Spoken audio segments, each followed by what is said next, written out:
များဒါဆိုလို့ရှိရင်ကျွန်တော်တို့ဟောပေါ့နော်9လက်မအော်ဒါတွေပေါ့နော်ဒါလည်း9လက်မအော်ဒါလည်းပါကြံငင်းနေပေါ့နော်ဒါဒီလိုလေးတွေမှလို့ရတယ်ပေါ့နော်ဒါပုံမှန်တော့ဒီဘက်ကပုံမှန်ပေါ့နော်ဒါပုံမှန်ကျွန်တော်ဒီ6ပေခွဲ3ပေပေါ့နော်ဒါပုံမှန်စိုက်ရကြဒါဟောပေါ့ကျွန်တော်ဒီအပြင်အောက်တင်မှာအေးစစ်နားယူလို့ရတယ်အပေါ်ဘုံကကျွန်တော်တို့ပြင်ကိုဖြည့်ပြီးတော့ wave frame ရတော့ပန်းစုံလေးပါခင်ဗျဒါလေးကျွန်တော်ဒီသားလေးဆိုတော့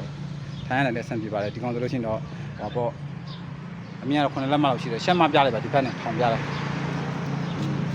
အမြင့်တူကဒီမှာ9လက်မလောက်ချူဟုတ်ကဲ့ကြပါဘာမှမဆိုလို့ရှိရင်လည်းရနော်ဒါ order site တွေပါနော် site တွေကတော့ဟုတ်ကဲ့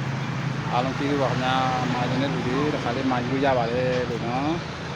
အဲ့ထက် site သေးတာလေးရှိတယ်ကြီးတာလေးရှိတယ်4ပေခွဲတို့5ပေခွဲတို့ကျန်တဲ့ site နဲ့10ပေသေး2ပေ5ပေခွဲ